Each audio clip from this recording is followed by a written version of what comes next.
Antes mesmo de Naruto, antes mesmo de Dragon Ball, antes mesmo de Ashita no Joe, o mangá que mudaria o Japão nasceu em um país destruído, faminto e sem perspectiva de futuro. Não nasceu como arte de elite, e sim como necessidade.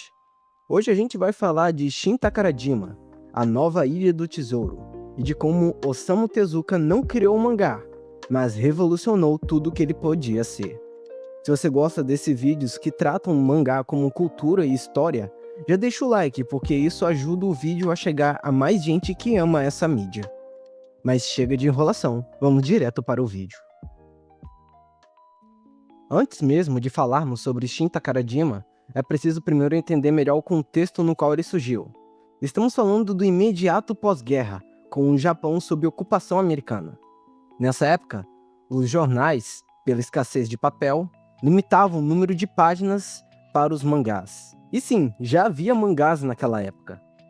Tezuka não foi o criador do mangá, mas ele foi um revolucionário, e isso fica claro adiante.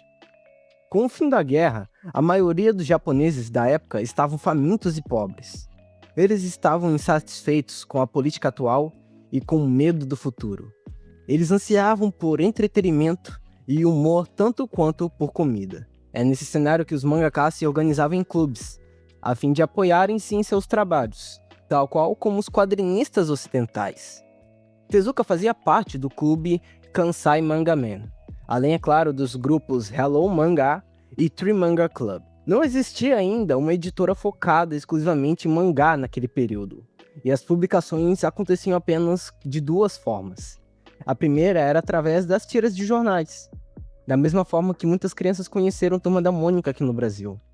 O próprio Tezuka publicava obras como Chinnen Kyo-chan, Machan no Nikicho, que é o Diário de Machan, e Achan and Bichan Adventures, em jornais como Shokokumin, o atual jornal Mainichou Shugakusei, e o jornal Mainichi. A segunda forma era o mercado Akahon. Akahon significa literalmente livro vermelho. No contexto do pós-guerra, era designado aos livros, sobretudo mangás, impressos em papel barato e com capa vermelha, voltados sobretudo para o público infantil. Foi nesse formato que Shin Takarajima foi originalmente publicado, um único volume contendo já a história toda. Portanto, como o primeiro tankobon de Tezuka, bem como seu primeiro mangá publicado a apresentar uma narrativa contínua, contendo uma história com começo, meio e fim. Qualificativos importantes na hora de entender onde a obra se encaixa na longa bibliografia de seu autor.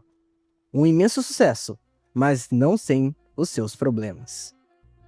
Naquela época, Tezuka fazia parte do clube de teatro da faculdade, frequentava constantemente o Teatro Takarazuka e tinha grande repertório em cinema e música.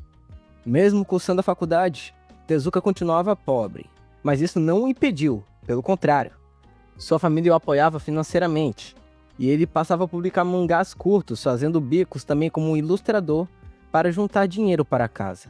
Ele, é claro, chegou, enquanto isso, a trabalhar em projetos maiores para longo prazo, como é o caso de Lost World. Tezuka contava com um grande profissional em seu desenvolvimento e evolução, o grande mestre Shinichima Sakai, o chefe do clube Mangaman e mangaka mais experiente. Foi sob essa tutoria que ele desenvolveu a nova Ilha do Tesouro, Kai Robot e King Kong paralelamente. Tudo praticamente no mesmo período, e esse ritmo intenso permitiu que Tezuka evoluísse rapidamente as suas técnicas. Muito se fala que Tezuka teria introduzido as chamadas técnicas cinematográficas no mangá, mas isso é um mito. O próprio Tezuka reconhecia predecessores, como Shishido Sako e Yoshiro Noburo. Para quem não sabe do que se trata essa discussão, o que está sendo colocado aqui é uma distinção entre o mangá, como uma peça de teatro, onde a câmera permanece estática e os personagens apenas se movem de um lado para o outro do quadrinho, e o mangá como um filme, onde a câmera se movimenta, dando close, mudando de ângulo e por aí vai. A diferença é que Tezuka sistematizou essas técnicas. Seu repertório artístico fez com que essas técnicas e outras se tornassem acessíveis ao grande público. Isso consolidou o seu nome como estrela do gênero, e possivelmente marcou o nascimento do mangá narrativo moderno. Aliás, se você curte esse tipo de análise histórica e profunda, se inscreve aqui no canal, pois aqui o mangá é tratado como cultura, não só entretenimento. e temos várias outras obras nos quais abordamos sobre isso. A Nova Ilha do Tesouro vendeu mais de 40 mil cópias, tornando-se um best-seller. O sucesso provocou o boom do mercado Akahon em Osaka. Tezuka passou a receber solicitações constantes de jornais e editoras. Ainda em 1947, com The Mysterious Underground Man, ele consolidou sozinho um estilo de mangá de história que ultrapassava os limites do formato tradicional. Isso ganhou popularidade entre as crianças de todo o país. Mas Takarajima tinha um grande problema. Shin Takarajima foi baseado em um conceito fornecido por Shishima Sakai. Com base nele, Tezuka criou um manuscrito original que tinha quase 250 páginas. Mas apenas 190 páginas seriam publicadas segundo o acordo feito entre Sakai e a editora, algo que Tezuka não tinha sido informado. Então Sakai cortou cerca de 60 páginas do manuscrito, alterando grande parte do roteiro e retocando a arte conforme achava necessário. Grande parte dos novos diálogos de ligação foi simplificada porque Sakai considerou que algumas sequências seriam muito complexas para os jovens leitores. No final, apesar da necessidade de as páginas serem diagramadas de uma certa maneira para publicação, usando o estilo Kakiban de impressão, a história reorganizada ficou enfraquecida, com alguns elementos da trama alterados ou removidos completamente, como Tezuka consta em seu relato na edição física trazida pela New Pop para o Brasil. Link nos comentários. No entanto, mesmo com essas mudanças drásticas da versão original de Tezuka, a Nova Ilha do Tesouro de 1947 tornou-se um sucesso quase instantâneo. Tezuka, entretanto, não se sentia dono da obra.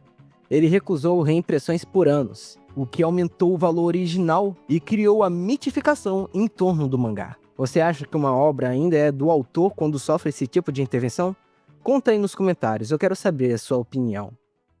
A situação chegou ao limite no final da década de 70, quando a Kodansha começou a publicar a edição completa das obras de mangá de Osamu Tezuka, que durou de 77 a 97. A campanha de marketing original da Kodansha para a série anunciava ela que incluía tudo, desde a Nova Ilha do Tesouro até a obra mais recente. Só que Tezuka permaneceu relutante em incluí-la por diversos motivos.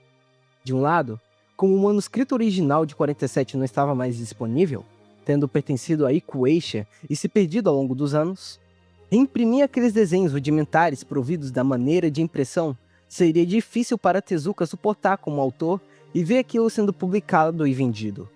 Juntamente isso com seus sentimentos quanto à obra, e ao fato de que as edições da obra completa de mangá de Osamu Tezuka tinham como objetivo central atingir um público novo e moderno, ele temia que o que fora novo e inovador em 47 parecesse extremamente datado e ultrapassado em 1984. Então, como era tão típico de Tezuka, ele não queria prejudicar a visão afetuosa e nostálgica que o público tinha de A Nova Ilha do Tesouro. E assim, para resolver este grave problema, Tezuka fez a única coisa que lhe ocorreu à mente: redesenhar tudo de memória. A obra incluída na edição Osamu Tezuka Complete Manga Works é muito mais fiel à visão original de Tezuka para a história. As duas maiores diferenças em termos de enredo são a reintegração do personagem do cachorrinho, um tipo de Peter Pan, que havia sido tornado vago e irrelevante nas edições de Sakai. A segunda é que Tezuka restabeleceu o final, de que, alerta de spoiler, tudo não passou de um sonho, algo que ele sempre desejou. Estilisticamente, a obra pode ser melhor categorizada como uma tentativa de Tezuka de recapturar seu estilo inicial, mas com a sensibilidade de sua experiência. Embora desenhada de forma relativamente simples, as linhas são extremamente limpas e objetivas.